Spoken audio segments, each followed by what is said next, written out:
May mga nagsasabi na iiwas na si Ate V, si Miss Vilma Santos sa mundo ng politika at ipaubaya na lang daw niya ito sa kanyang mga anak na sina Luis Manzano at Ryan Christian. Let's go!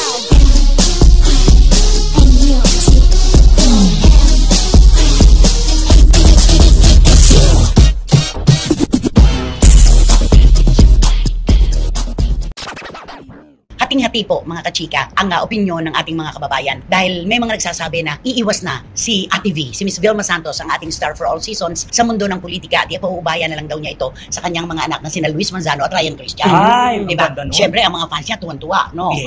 Dahil magkakaroon na siya ng oras para gumawa ng pelikula, makapagliwaliw sa nais niya po nga, pero totoo yan. lungkotin ang puso ni Ate Binay. No? Oo, malungkot siya. Malungkot Kasi siya. gusto niyang itawid ang kanyang pagpapasalamat sa mga taong nagmamalasakit sa kanya sa pagsasabi na, ito na Ate V, ang premyo mo sa sarili mo. You've been working so hard as a star and as a politician. Yes. Siyam na taon ka pa lang, nagtatrabaho ka na. Ito yung talagang tamang panahon para regaluhan mo na ang sarili mo ng pahinga. Magbiyahe ka kung saan mo gusto, kaya mo naman, di ba? Pero alam niyo po, si Ate V mismo, ang kanyang katwiran, hindi pa niya tahas ang sinasabi na out na siya sa politika. Although of course, may mga nagsasabi na ayaw na ni Ate V sa serbisyo publiko. Ang kanyang paniniwala, kapag ang nasa itaas na po ang nagdesisyon, lahat ay magaganap. Ay, Oo naman yun.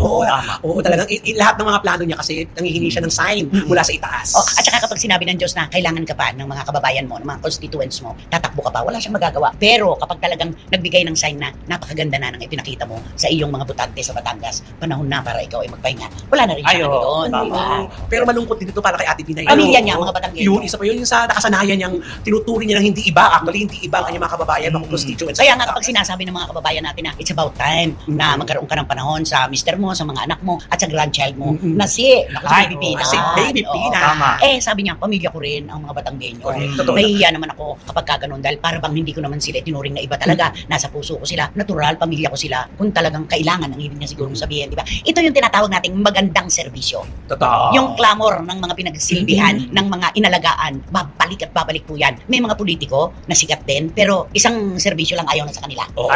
Pero bakit ang Vilma Santos nakagraduate sa bawat poste? Mayor, governor, Congressman, tapos congresswoman. Pero siya pa rin ang hinihiling. gusto nilang bumalik pa siya. Yun ang clamor dahil maganda ang kanyang ginawang serbisyo publiko, di ba? Sa mga kababayan ni Ate B, sa mga kapatid niya sa Batangas, huwag kayong malungkot. Kasi di ba may project si Ate B na ang pagkaalam ko ata parang nirestore yung pelikula niyang Bata-Bata Paano Kang Pinalabas na sa Metropolitan Theater. Kaya nga, kaya suportahan niyo pa rin, sabi ni Ate B, kasi bagong restore din sa project doon ng NCAA. At saka dalawa kasi, nung pasukin po ni Ate V ang mundo ng pag-aartista, andyan talaga ang kanyang utak at puso, nakafocus.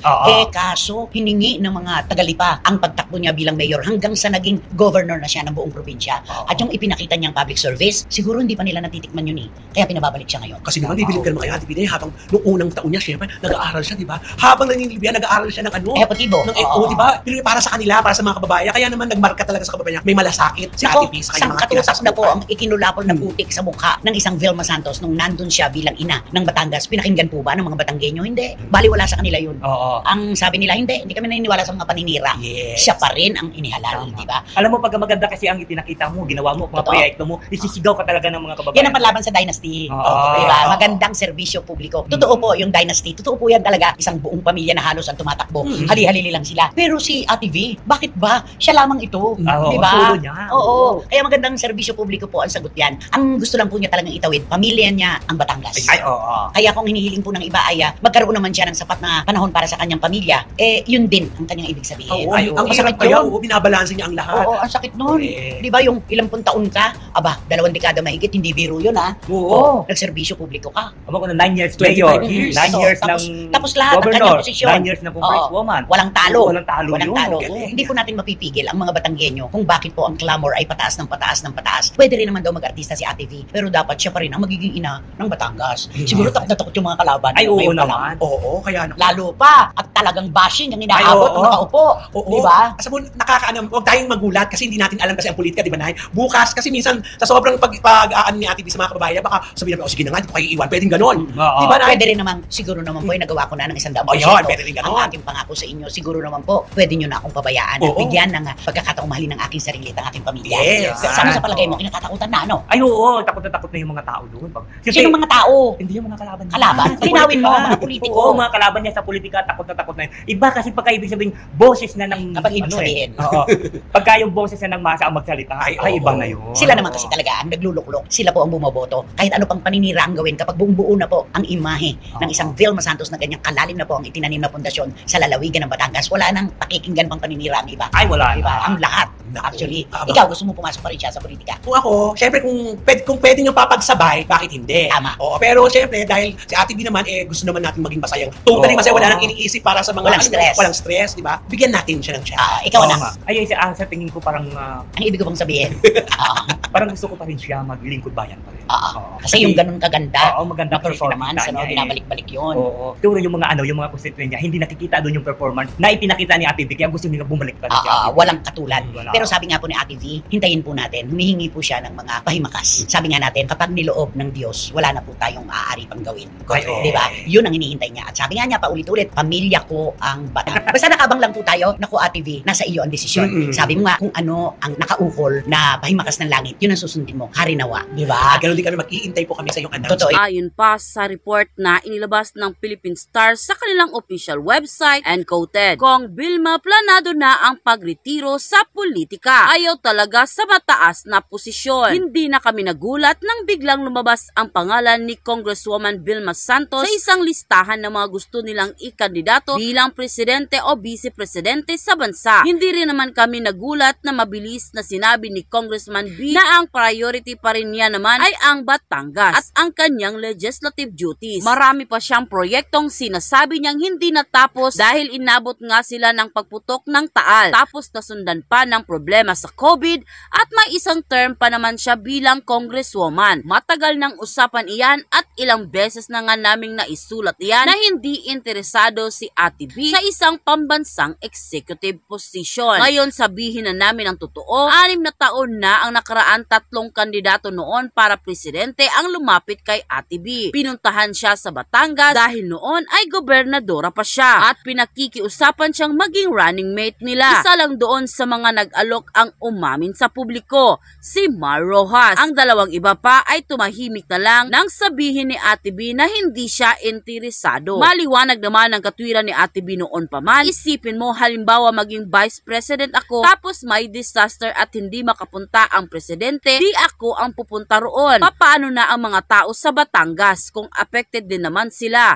At kung alis ako ng alis, paano na ang pamilya ko? Si Luis Manzano, okay lang iyan. Si Ryan pwede na ring iwanan.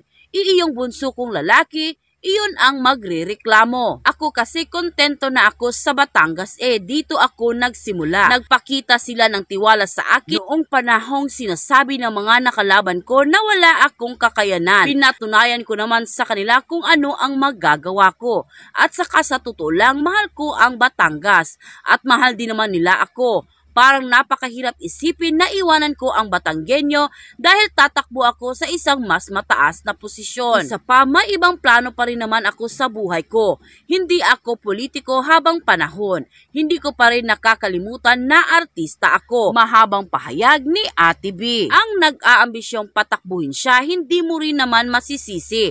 Napakaganda ng record ni Ate B bilang 3-time mayor ng Lipa, bilang 3-time governor ng Batangas, at bilang congresswoman ng Lone District ng Lipa sa loob ng 2 termino na. Nakapagparehistro na si Ate B sa isang political record. Hindi lamang dahil sa naging landslide ang panalo niya sa lahat ng eleksyon ng kanyang sinalihan, nakapagrehistro rin siya sa pinakamalaking lamang sa bilang ng boto sa kanyang kalaban. Bukod doon, kinilala siya ng Civil Service Commission bilang pinakamahusay na lingkod bayan at dahil dyan ay binigyan siya ng isang presidential award. Kung iisipin din ang popularidad hanggang ngayon ni Ate B bilang isang aktres at ang maaari niyang makuhang mas support dahil sa kanyang image at magandang record, aba sino nga ba ang tatapat pa sa kanyang win ability? Kaya talagang ambisyonin na ng isang partido na makuha siya bilang kandidato, kaso nga hindi niya ambisyon iyon. Nagpapasalamat naman ako sa kanila dahil naroon na ang pagtitiwala nila sa akin. Pero sinabi ko naman sa kanila na wala akong plano para sa 2022. Sa bahay na hindi hindi pa namin napag-usapan ang politika. Ang haba pa ng panahon, halos 1 taon pa. At dito sa Lipa, ubos na ang oras ko dahil tumutulong kami sa pagpapabakuna, tulong kami sa ibang kailangan. Mabuti nga, hindi pa nag-istorbo ulit ang Taal dahil yan talaga ang kinatatakutan ko. Kung may pandemya ng ganito, tapos magiging problema pa namin ang Taal. Hindi ko na alam kung papaano nga ba ang gagawin namin. Sinasabi nila problema yan ng mayor. Pero hindi kami maaring magpabaya. Hindi lang dahil kaibigan namin si Mayor Eric Paaprica, kundi mga kababayan namin ng mga Batanggenyo ang nangangailangan. Papaano ko sasabihin problema na ni Mayor yan? Sabi ni Ate B. Sa ngayon talaga wala akong ambisyon sa mas mataas na posisyon. Parang ang gusto ko lang ngayon, kumpletuhin ang term ko sa Congress para matapos ko ang lahat ng mga proyekto ko. And after 3 more years, magre-retire na ako at mag-aartista na naman. Balak ko ring mag-direct ng pelikula at mag-produce, sabi pa ng aktres. At hindi niya nakakalimutan na isa pa rin siyang aktres. End quote. At yun na nga mga kachika, kung nagustuhan mo ang hot topic natin for today's video, ay ano pang inaantay mo? Mag-like ka na at i-share mo na din para mas marami pang magkakaalam sa hot topic na ito. Maraming salamat! Let's go.